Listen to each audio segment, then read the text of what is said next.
I used to live in a small upstairs apartment above an old laundromat on the edge of town. The building was cheap, worn down, and always made strange noises at night, but I stayed there because it was all I could afford at the time. The laundromat downstairs closed early every evening, so after dark, the whole place felt abandoned.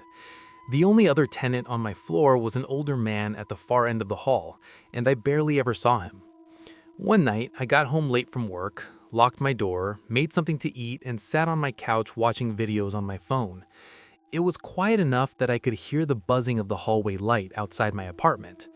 That was when I heard the first knock. It wasn't on my front door. It came from the wall behind my couch. Just 3 slow taps. I froze and listened, thinking maybe it was an old pipe knocking inside the wall. A few seconds later, it came again. 3 more taps, same rhythm. Too clear, too deliberate. I turned the TV off and sat there in silence, staring at the wall. On the other side of it was the empty unit next to mine. It had been vacant for weeks. I knew that for a fact because the landlord had shown it to a couple the day before, and they never took it. I told myself it had to be the pipes. Then I heard a soft scrape, like something dragging slowly across the floor on the other side. I stood up and backed away from the wall. A minute later, there was a knock at my front door. 3 knocks. I went to the peephole and looked out into the hallway. No one was there, just the flickering overhead light and the stained carpet running toward the stairs. Then, while I was still looking through the peephole, I heard the same 3 knocks again. This time, they came from inside the apartment next door. I stumbled backwards so fast I nearly fell. I grabbed my phone and locked myself in the bathroom, trying to convince myself I was overreacting.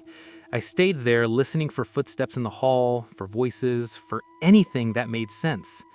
What I heard instead was my own doorknob turning. Slowly, then stopping, then turning again. I called the police and whispered what was happening. While I was on the phone, I heard movement in my living room. Soft steps, careful steps, like someone was trying to not make noise. The dispatcher asked if I had locked the door. I told her I knew I had. A few seconds later, there was a single knock on the bathroom door. Not loud, not rushed, just one. When officers arrived, they searched my apartment and the vacant unit next door. They found the window in the empty apartment forced open from the fire escape. The space inside was full of trash, muddy footprints, and cigarette burns on the floor. My front door had no damage, no broken lock, nothing forced. The officer asked if I was sure I locked it when I got home. I said yes. He looked around my apartment one more time, then asked me something that still messes with me. If he came in from the hall, why is the deadbolt still locked from the inside? I moved out 2 days later. To this day, I still think about that single knock on the bathroom door. Because if the deadbolt was locked the whole time, then whoever was in my apartment didn't come through the front door. He came through the wall.